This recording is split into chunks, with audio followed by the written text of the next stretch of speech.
When the subject of spiritual warfare comes up, there are often two common responses. Some people become fearful and distracted by the prospect of demons. Others dismiss it all as a matter of superstition. Well, today on Truth for Life, Alistair Begg helps us gain a balanced perspective on the spiritual realm as he continues our study of the Gospel according to Mark.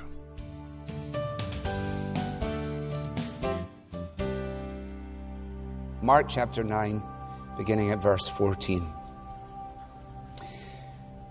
When they came to the other disciples, they saw a large crowd around them and the teachers of the law arguing with them. As soon as all the people saw Jesus, they were overwhelmed with wonder and ran to greet him. "What are you arguing with them about?" he asked. A man in the crowd answered, "Teacher, I brought you my son who is possessed by a spirit that has robbed him of speech. Whenever it seizes him, it throws him to the ground. He foams at the mouth, gnashes his teeth, and becomes rigid. I asked your disciples to drive out the spirit, but they could not." "Oh, unbelieving generation," Jesus replied, "how long shall I stay with you? How long shall I put up with you? Bring the boy to me." So they brought him. When the spirit saw Jesus, it immediately threw the boy into a convulsion. He fell to the ground and rolled around, foaming at the mouth. Jesus asked the boy's father, "How long has he been like this?" "From childhood," he answered. "It has often thrown him into fire or water to kill him. But if you can do anything, take pity on us and help us." "If you can," said Jesus, "everything is possible for him who believes." Immediately the boy's father exclaimed, "I do believe. Help me overcome my unbelief." When Jesus saw that a crowd was running to the scene, he rebuked the evil spirit. "You deaf and mute spirit," he said, "I command you, come out of him and never enter him again." The spirit shrieked, convulsed him violently, and came out. The boy looked so much like a corpse that many said, "He's dead." But Jesus took him by the hand and lifted him to his feet, and he stood up. After Jesus had gone indoors, his disciples asked him privately, "Why couldn't we drive it out?" He replied, "This kind can come out only by prayer." Amen. We said in our last study that this little period of time is something of a roller coaster ride for these disciples. 1 minute they're up, the next minute they were down. Last time we left them on their way down from the summit experience that Mark describes for us in the opening section of chapter 9. They had been on the Mount of Transfiguration. Now they have descended to the plain, and although it is not quite from the sublime to the ridiculous, it's actually pretty close. And as you review the opening section of the chapter and then consider that to which they have returned, you realize it's a dramatic distinction between the rarefied atmosphere up on the mountainside and the hullabaloo that is represented down on the plain. If it is helpful to you, I will try and point out the way in which I have marked my own notes, if you wish to take notes. And the first thing that I had written down was simply the scene described in verses 14 and 15. Because Mark gives to us a very straightforward description of what is going on. The disciples are under attack from the scribes, the teachers of the law, the representatives of established religion. We've discovered in reading Mark that these characters have been popping up all the time. They seem to appear behind walls and jump out from behind hedges at the most inopportune moments, and always to call in question what Jesus is saying and what his disciples are doing. And some of them are present on this occasion. And all around them, this crowd of people who are engaging, presumably, in the debate, taking sides. And at the center of it all, the predicament that gives rise to this confused melee is the sorry picture of a man and his son who is sorely in need of help. We see these scenes routinely in our newspapers, sometimes on the front of the paper, often on the news in various parts of our country and indeed our world. And often there is a religious element to them. And people find themselves saying, who actually can deal with people in their need? Is the religious establishment able and ready to take it on? Where does Jesus fit into these things? And even if we're not in the actual crowd, we may be in the crowd that's observing it, and we find that we too are engaging in the debate. And it is into that context that Mark tells us in verse 15 that Jesus comes. There's a buzz, if you like, that runs through the crowd, and the people were overwhelmed with wonder. In other words, their sense of anticipation grew markedly. The disciples hadn't amounted to very much, as we're going to see, but now the main characters arrived. Jesus himself has shown up, and a great surge in the crowd as some run forward to meet him. And in verse 16, Jesus asks a simple question. What are you arguing about? What are you arguing with them about? And the answer that he receives is actually only an indirect answer. It gives to us the root of the problem, but the answer comes from the lips of a man who's in the crowd, and Mark describes him there. A man in the crowd answered. Somebody shouts out from the group, "Teacher, I brought you my son." And this is the nub of the situation, as we're going to see. The second thing I wrote down was the boy's condition, because that's what's described for us in the heart of this section. His predicament has been his lot since childhood, we learn in verse 21. The nature of what he's dealing with is actually demonic possession, as we discover in verse 17. The implications of the demonic possession are such that he cannot speak, and indeed he cannot hear. When the spirit takes him, it throws him to the ground, he foams at the mouth, he gnashes his teeth, and he becomes rigid.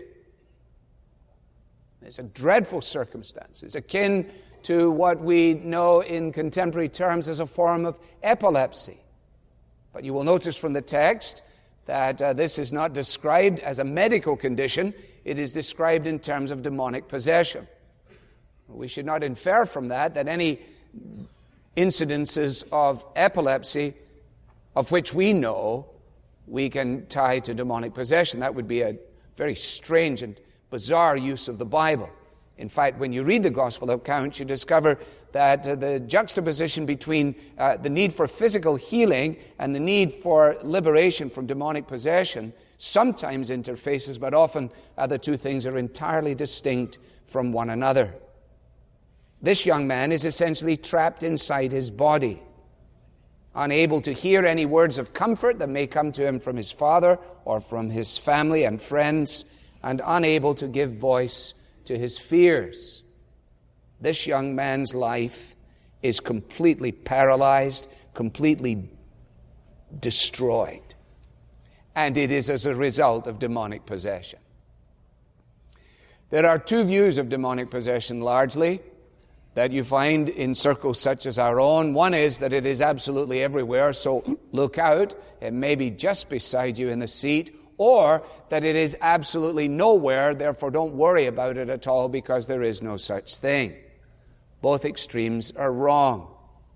And it takes great skill to navigate from first century description to 21st century reality. But we can know this of a certainty, that the reality of demonic possession in any form is always purposefully to do this, to distort and to destroy the image of God in a man or in a woman. Whenever demonic possession is manifested, it is always for the same purpose, to distort and to destroy the image of God in a man. And while we must be careful with our language, if you, for example, have been in the company of the skeletal lives of drug-addicted individuals, what you're looking at is the distortion and the destruction of the image of God. It is never in order to enhance. It is never in order to fulfill. It is never in order to maximize. It is always to distort and to destroy. And that is the circumstance, that is the condition of this son, an only child, Luke tells us, of this father. He's his only boy. His only boy. And every day he deals with this circumstance. and has dealt with it ever since his childhood. Thirdly, I noted the Father's expectation. The Father's expectation. It simply was that Jesus would do for his Son what Jesus had done for other people, because the word had gone out concerning Jesus, that this Jesus of Nazareth is a miracle worker. His sermons are unbelievable, his illustrations are perfectly apropos, and furthermore, he is able to cast out demons. Presumably, it was that news that sent this father, along with his boy, in search of Jesus, and when he had reached this particular place in the geography of the country, he had anticipated meeting him. But unfortunately, Jesus had been gone, and we know why, having read the first part of the chapter. He was gone on the mountainside with the 3 disciples. And so in the absence of Jesus, the man had asked his disciples, he reports this in verse 18, I asked your disciples, he said, to drive out the spirit, but they could not. They were a complete failure. They were absolutely useless, no help to me at all. But he says, I'm now addressing you, Jesus, and if you can do anything, then please take pity on us and help us. That's verse 22. I think the inference is in part straightforward. I asked them and they can't do anything, so now I'm asking you, and if you can do anything, I'd be very grateful if you would do it. If you can, because they can't. That's his expectation. Fourthly, I wrote down Christ's reaction. Christ's reaction. And Mark records for us what is a mixture of frustration and compassion on the part of Jesus. Frustration and compassion. The frustration comes out in verse 19. O unbelieving generation, Jesus replied, how long shall I stay with you? How long shall I put up with you? Now, if you think about this, those of us who've been studying the gospel, it's entirely legitimate for Jesus to respond in this way, isn't it? He doesn't give the disciples a pass. He doesn't say, oh, well, it's perfectly understandable. No, he includes them in this expression of frustration. He's just been up on the mountainside with 3 of them, and despite the drama and the peculiarity of the occasion, the best they could come up with there was to build 3 shelters. So they went up on the mountainside in this dramatic moment and came up with a building project. Now he comes back down to see how the 9 are doing, and the 9, they have nothing. Absolutely nothing. They are humiliated before the circumstances. They are completely paralyzed by that which they're asked to address. And so Jesus says, "O unbelieving generation, how long, how long?"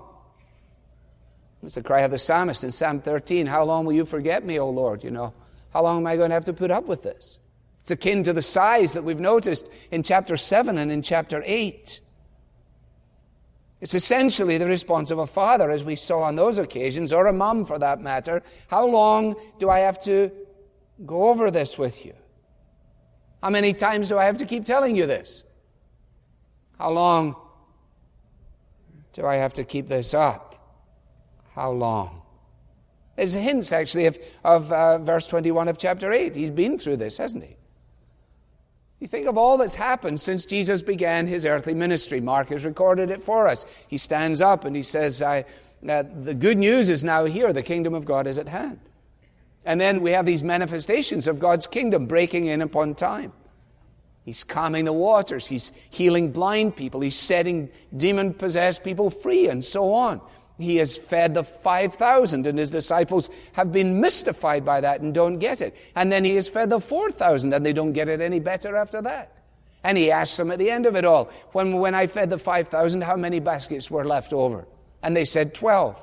And then you remember he says, and how many baskets were left over when I fed the 4,000? And they said 7. And he says, so you've got 19 baskets of leftovers. Do you still not understand? Verse 21 of chapter 8. You don't get it after all this time? Yeah, I asked your disciples, nothing. Absolutely nothing. We thought that given that you were gone somewhere, the disciples could handle it, but no, they couldn't do a thing. And so he says, bring the boy to me. Bring the boy to me. It's a wonderful word, isn't it? I love that sentence. I think I could preach a sermon on simply bring the boy to me. Maybe I will sometime. Verse 20, so they brought him. So they brought him. And immediately you have a collision of darkness and light. What takes place in the immediate response of evil within the boy is the reaction of the malevolent forces of evil in the presence of the absolute purity and power of Jesus. And as soon as the Spirit in the boy saw Jesus, look at verse 20, it immediately threw the boy into a convulsion. He fell to the ground and rolled around, foaming at the mouth. He was set down in absolute helplessness, completely unable to effect change in himself. And what Mark is doing for us is setting the scene there in this description for the dramatic intervention that is going to emerge. For Christ's frustration will give way to compassion, which will give way to his intervention. And I want you to notice something in passing. That what we deal with in our world is actually the drama that is described in microcosm in this little section here. Yesterday in our Through the New Testament in a Year, some of us were reading from Ephesians 2. And in Ephesians 2, I wonder were you as struck as I was, and I hadn't really thought about this until yesterday morning. And I know Ephesians 2, 1 to 10 very well. Ephesians 2:1, as for you, he says to the believers in Ephesus, as for you, you were dead in your transgressions and sins. Okay, so once you were dead, now you are alive. In which you used to live. That's your old life. That's before you were united to Christ. And what Paul is pointing out is that nobody lives in a neutral zone. Nobody lives in between darkness and light, in semi-darkness or semi-light. No, by nature we live in the dark. By nature we live in rebellion. By nature we are spiritually dead. He says, and this is the realm in which you used to live. And here's the phrase that struck me yesterday. When you followed the ways of this world. In other words, when you just did what everybody else does. When you thought in the way that everyone else thinks. When you assumed that life is the way it is for everybody. When you followed the ways of this world. And of the ruler of the kingdom of the air. So I didn't just do what everybody did or does. But I actually, wittingly or unwittingly, was fulfilling an agenda that actually comes from the dark side, from the ruler of the kingdom of the air. Who is, he says, the Spirit who is now at work in those who are disobedient. So that this malevolent spirit, and don't misunderstand this for demonic possession, but the malevolent spirit, the anti-God spirit, is not out somewhere in the stratosphere floating, but the anti-God spirit possesses the lives of those who live by the ways of this world and follow the ruler of the kingdom of the air. That is why by the time he gets to Ephesians chapter 6, and he gives instructions to the believers for taking to themselves the armor of God, the helmet of salvation, the breastplate of righteousness, the sword of the Spirit, the belt of truth, the feet shod with the shoes of the gospel, he says the reason you must be armed in this way is because, remember, our struggle is not against flesh and blood. We don't have a political struggle. Our struggle is actually fought in a realm that we cannot see. The struggle in which we are engaged is cosmic. Now, don't misunderstand. The devil is a created being. The ruler of the kingdom of this air is on a chain, and that chain is tied to the cross of Christ. He can't go any further than he's allowed. So we don't have the yin and the yang. We don't have a malevolent spirit who is equally powerful fighting against a good spirit. No, God is the only self-existent being. The devil is created. He is a fallen angel. He has his hosts. Those hosts invade the universe. They possess the minds of people. They engage in things. So our struggle is not against flesh and blood, but against the spiritual forces of evil in the heavenly realms. That's the battle. Now, just in passing, do you see how delighted the evil one is when we decide to fight the wrong battle? When we decide that actually the battle is against flesh and blood.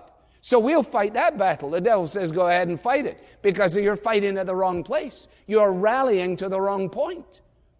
No, the battle that is to be fought is a battle that is revealed in microcosm here in this circumstance. And it is, if you like, a war for the very soul, for the very life of this boy. And the devil seeks to do everything that he can to distort and to destroy the image of God in this child. And Jesus steps forward and he expresses his frustration, and then he reveals his compassion. It's a question of compassion when he says to the boy, to the father of the boy, how long has he been like this? You see, it would be really wrong for us to think that Jesus is simply dealing with this as a sort of mathematical formula, as a sort of strategic engagement of the forces of light against the forces of darkness. No, this is a flesh and blood reality. This is a real dad with a real son, and it's his only son. And he asks the question that any legitimate person would ask, how long has your boy been like this? And the father says he's been like this since he was a child. It's been going on forever, and sometimes the demon tries to burn him, and sometimes the demon tries to drown him. But if you can do anything, take pity on us. Help us.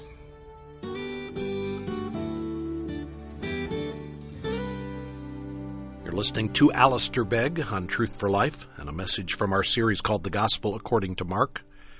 Alistair continues our study tomorrow as we look more at the request of the Father and the importance of faith. In the meantime, maybe you'd like to share this program with a friend. There are several ways you can do that. You can follow Truth for Life on Facebook. We post a link each day to the current program. You can simply click the share button, or you can send a link from our website at truthforlife.org. Both of these options for hearing Truth for Life are available because of the generosity of your fellow listeners. When you give, you help reach more people with clear, relevant Bible teaching. And we know that God is using the teaching of His Word to transform lives. Will you donate today? When you do, we'd like to say thank you with a practical resource. It's a book titled simply Following Jesus. What does it look like to follow Jesus day to day? Whether you are new to the faith or you think of yourself as someone a little further down the path, discipleship is a lifelong pursuit, and this book reminds us of the basic foundational truths that underpin everything we do and everything we believe. This book helps us understand how the glorious hope of the gospel shapes every decision and relationship in our lives, from parenting to prayer to perseverance. The book is our way of saying thank you for your financial support of the ministry. Ask for your copy of Following Jesus when you give today by calling 888-588-7884. That's 888-588-7884. Or if it's easier, you can give online at truthforlife.org. If you'd rather mail your gift, our address is Truth for Life, P.O. Box 39, 8000, Cleveland, Ohio, 44139. I'm Bob Lepine, hoping you can join us again tomorrow as Alistair concludes his message about the miraculous healing of the demon-possessed boy. The Bible teaching of Alistair Begg is furnished by Truth for Life, where the learning is for living.